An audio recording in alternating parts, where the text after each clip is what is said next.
monter alors.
Nous sommes le jeudi 9 mai 2024. Aujourd'hui, c'est le jeudi de l'Ascension. Ça ne s'invente pas des trucs pareils.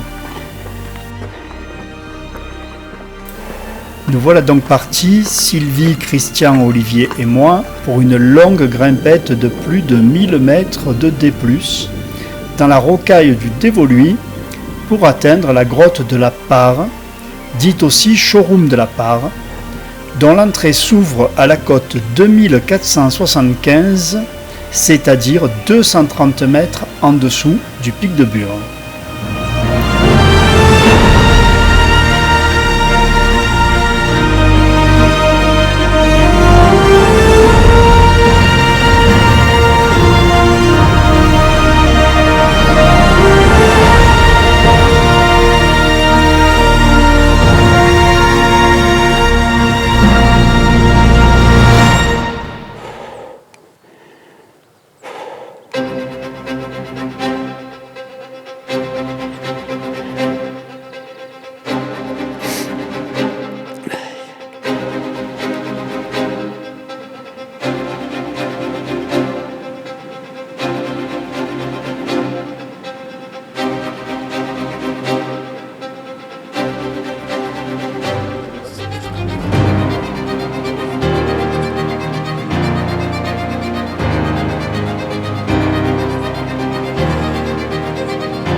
À l'entrée de la combe de Rouze, il faut quitter le sentier qui mène au plateau de Bure pour monter directement vers le pré de la Pare par un cheminement aérien et relativement épuisant tant la pente est raide, par des vires à mouflons où s'accroche une maigre végétation d'éboulis.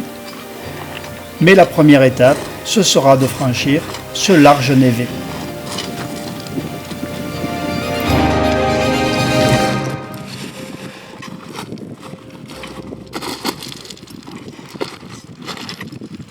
De l'autre côté, le piolet, Sylvie, du côté en haut.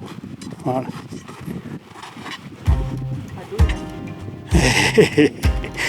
C'est une question d'habitude.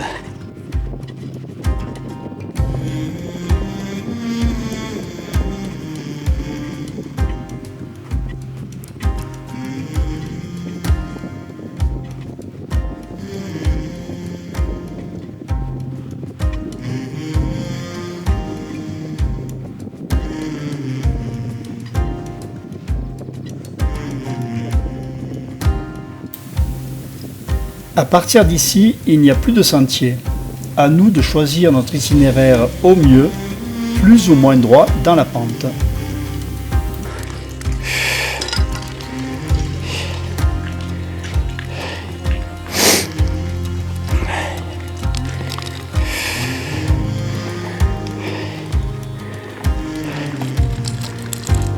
Je vais t'embêter, non?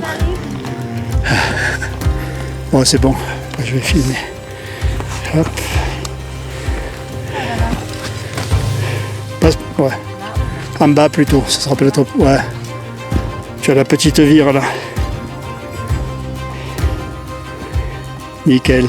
Super. Monsieur.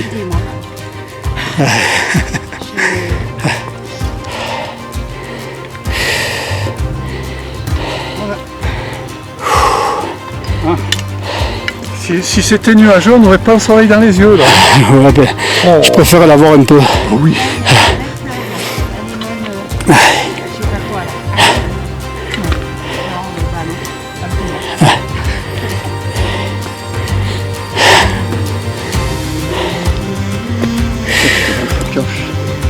Ça te fait des appuis.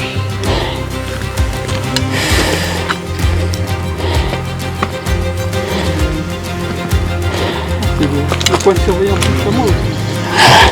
Il a laissé ses petites crottes. Eh oui.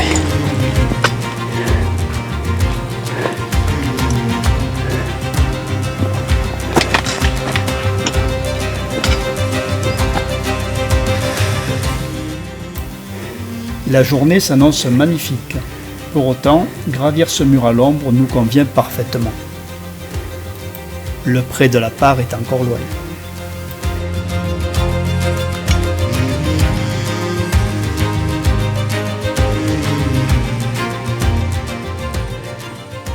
Des murailles dolomitiques nous dominent de plusieurs centaines de mètres. Austères au premier abord, elles prennent peu à peu des tons chauds et colorés au fur et à mesure que le soleil monte dans le ciel.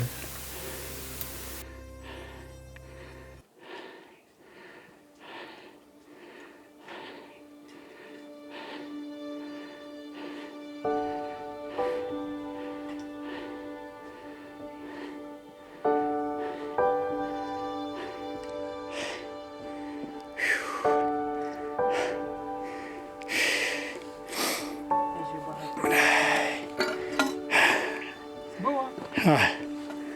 Ouh. Et notre ami Christian, il est où notre ami Christian? Il est là. Ah. Ça va-t-il? Très bien, très bien. On est bien là? Il souffle même pas. Ouais. Ah, c'est pas marrant. Hein. Ah. C'est vraiment pas marrant.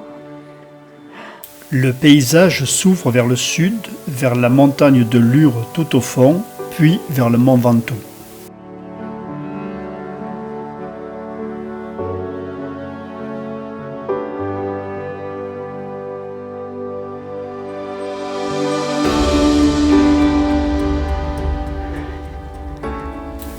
L'itinéraire se poursuit par des gradins de roches qu'on appelle ici les escaliers d'Évoluard.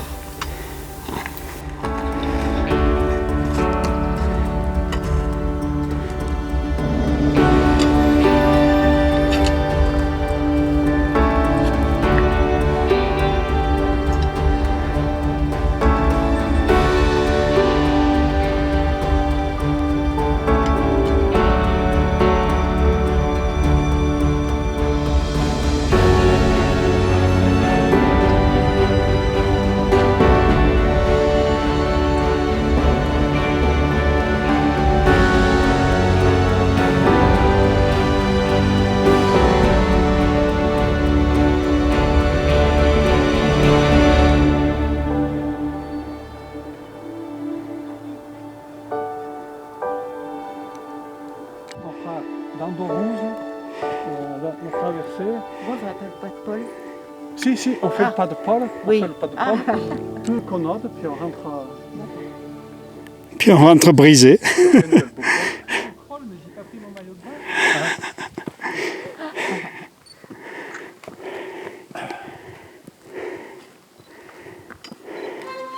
Les gars, on les voit plus. Ils sont derrière.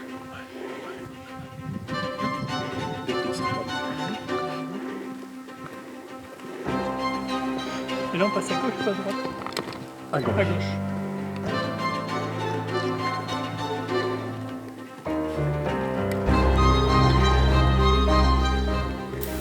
Ici, un énorme bastion rocheux bloque le passage. Il faudra donc le contourner par la gauche pour espérer rejoindre le pré de la Part.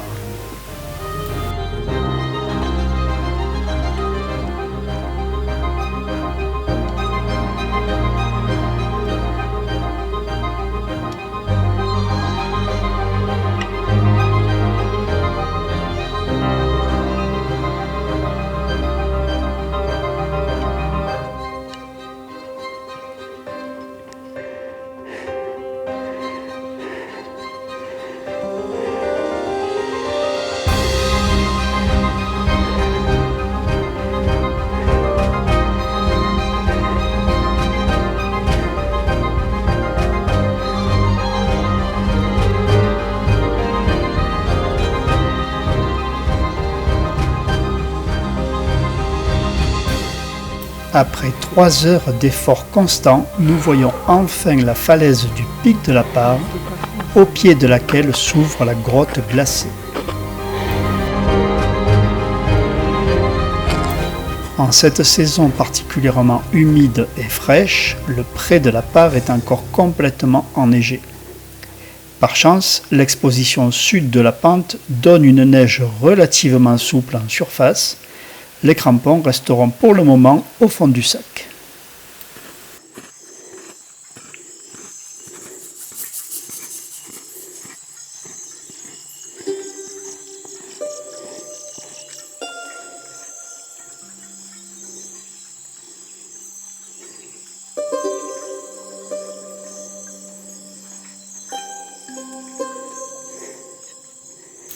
Dans cette montée sur les pentes enneigées, il fait incroyablement chaud. Les mollets commencent à tirer, le souffle est court et chacun se languit d'arriver à destination.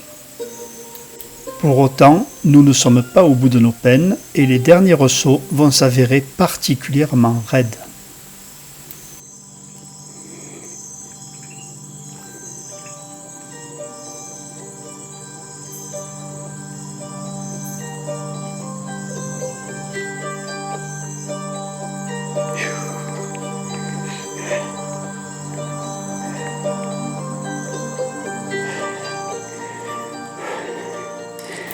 Ce couloir, dont la pente est supérieure à 45 degrés, va nous demander de nouveaux efforts.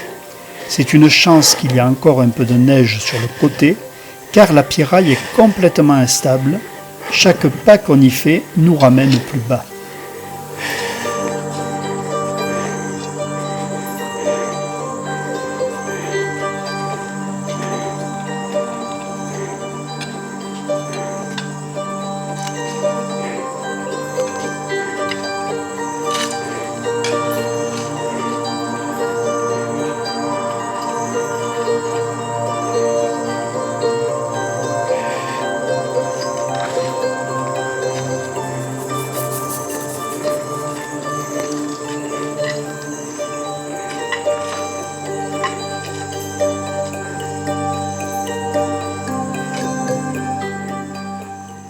Ici, au retour, nous délogerons une grosse pierre qui déboulera directement dans le dos de Christian. Au dernier moment, celui-ci écartera les jambes instinctivement, sans savoir du tout où la pierre allait passer. Et un miracle s'est produit, car cette roche, aussi grosse qu'une tête humaine, est passée très exactement entre ses jambes, sans le toucher. Une chance inouïe, car l'issue aurait pu être véritablement dramatique.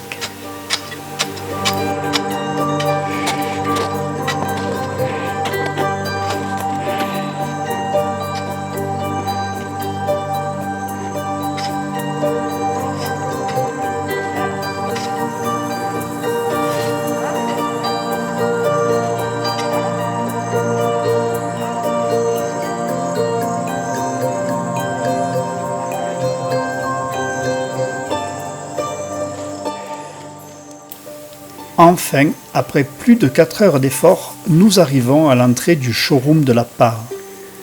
Un air glacial sort de la grotte, il va falloir bien se couvrir.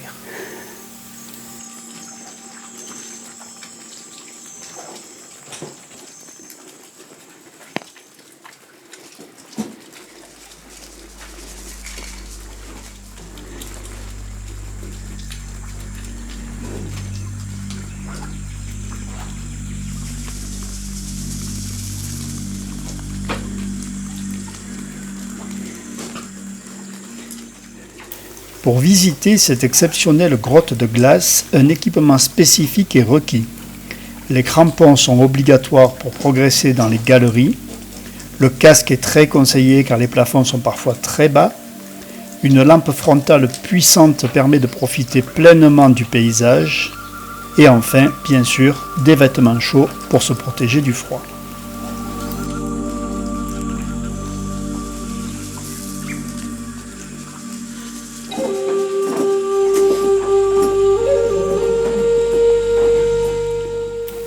Passé les 20 premiers mètres, un abaissement du plafond oblige à progresser en rampant sur un sol pierreux, parfois glacé.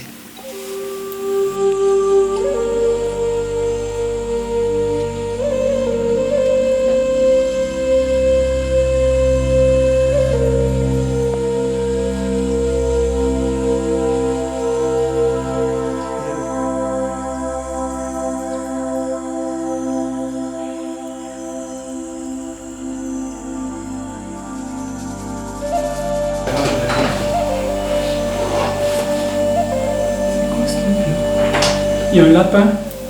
Ici, quelques mètres avant la grande cascade de glace, Olivier repère un magnifique lièvre variable, réfugié sur une étroite corniche de roche. L'animal, bien éveillé, nous a observés sans bouger. Nous avons fait notre possible pour ne pas le déranger, et cela a porté ses fruits, puisqu'il était toujours là lorsque nous sommes repassés à cet endroit une fois la grotte intégralement visitée.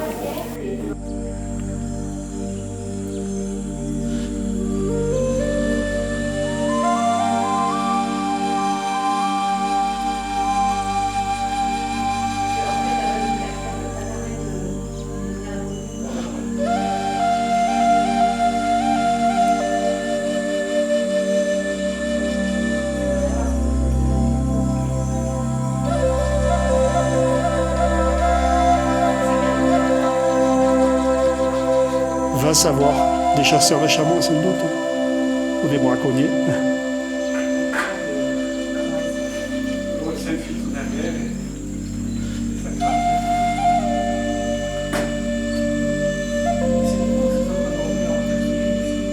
Oui. Les nazes, les chauves-souris.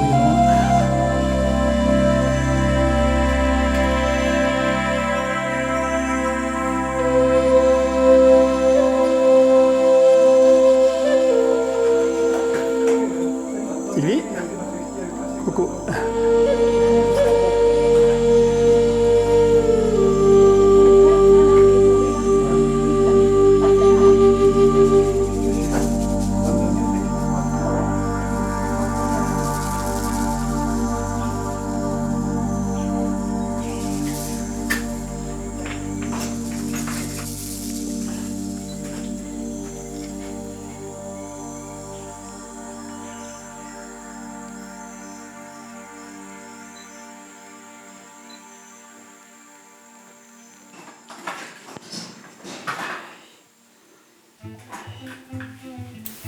Le plafond des galeries se perd parfois au-delà de la portée de nos puissantes frontales.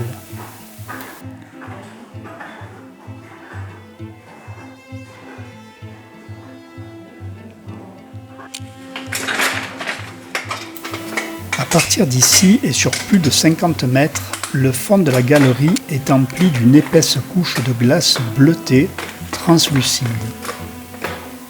Par endroits, on voit le véritable fond du passage, ce qui permet d'estimer plus ou moins l'épaisseur de la glace à plus d'1 mètre.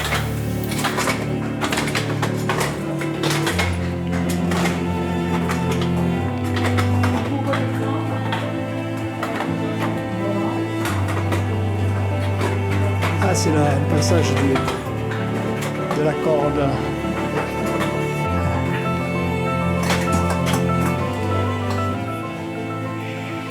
Ici, une rupture dans l'écoulement du lit de glace nous oblige à franchir un ressaut où la hauteur de glace apparaît partiellement.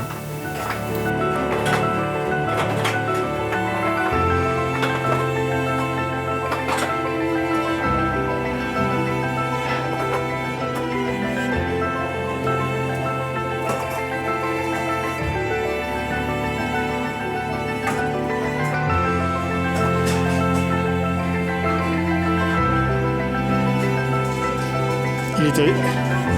Ah oui, il a fait le tour. Profitant d'une seconde galerie plus avant, Christian est allé faire le tour pour réapparaître sur notre droite, dans une étroiture emplie de glace.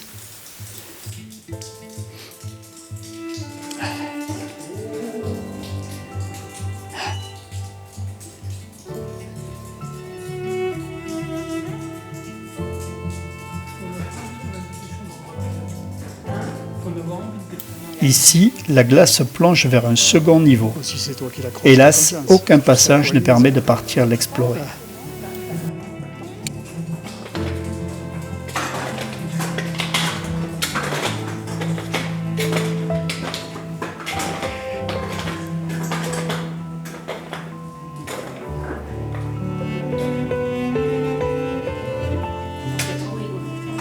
C'est excellent. Ouais.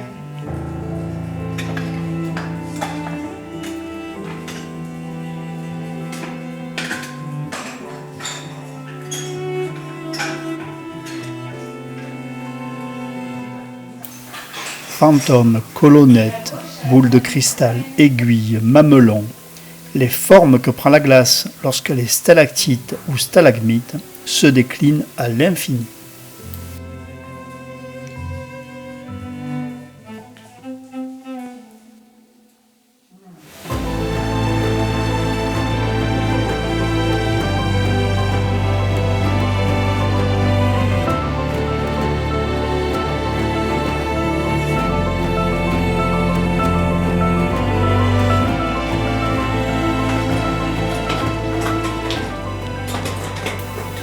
La galerie des deux colonnes est l'une des plus remarquables. Ici, le sol n'est qu'une rivière de glace qui s'écoule, immobile, jusqu'à une rupture vers la galerie inférieure précédemment évoquée. Des bijoux, ça.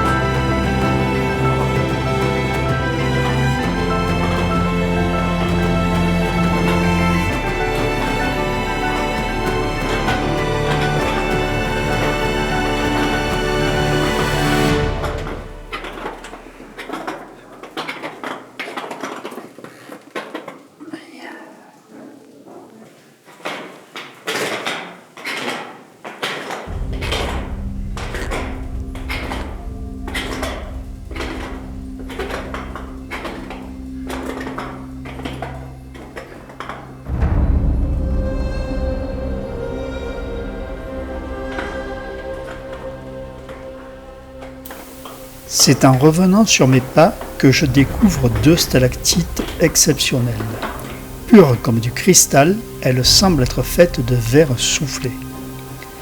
Délaissant mes compagnons d'aventure, je reste de longues minutes ici à contempler ces merveilles éphémères.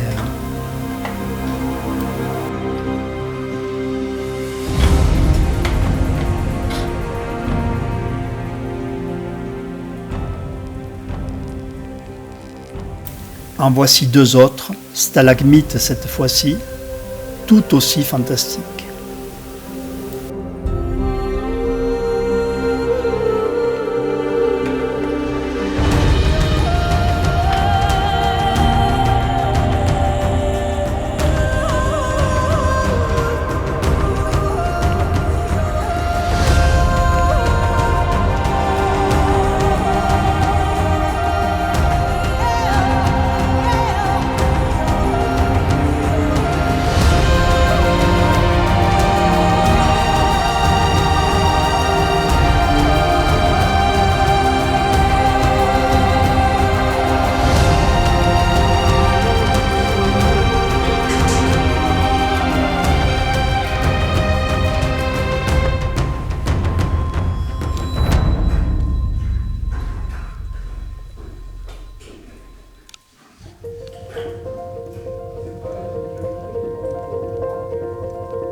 Vers le fond de la grotte, la glace disparaît peu à peu. Non pas qu'il y fasse plus chaud, mais très probablement parce que l'eau des niveaux supérieurs a pris un autre chemin.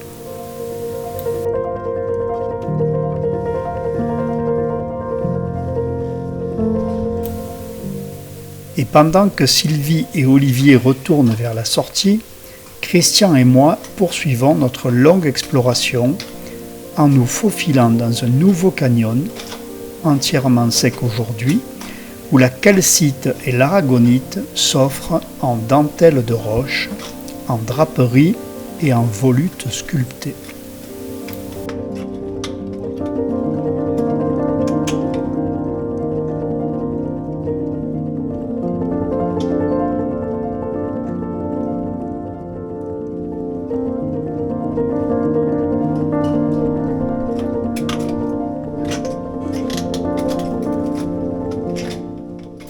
Cela fait presque 2 heures que nous visitons cette grotte fantastique. Il est temps à présent de revenir vers la lumière.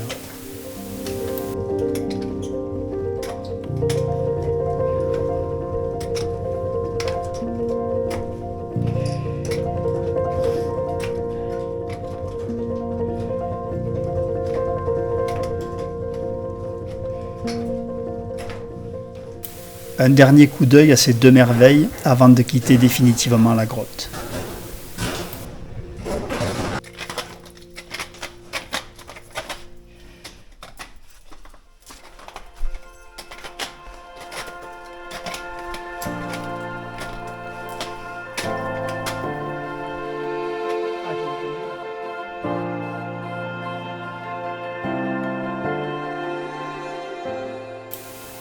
Les dernières photos de ce sanctuaire souterrain pour l'immortaliser à jamais.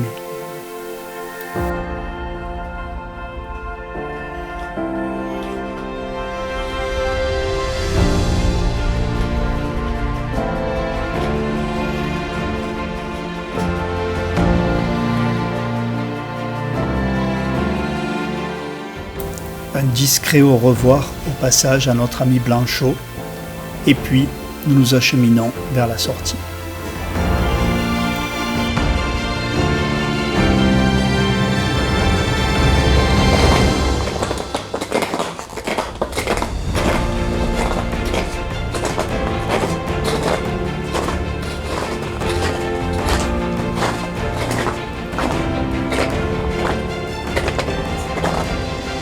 Bonjour les gens.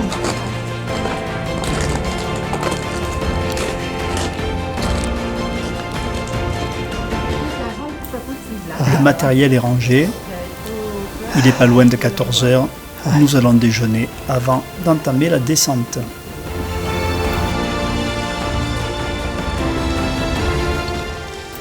Rien ne sert de courir, il faut partir à point, c'est ce que dit le proverbe, mais rassurez-vous, nous allons très vite calmer l'allure, car une très grosse descente nous attend jusqu'au fond de la vallée.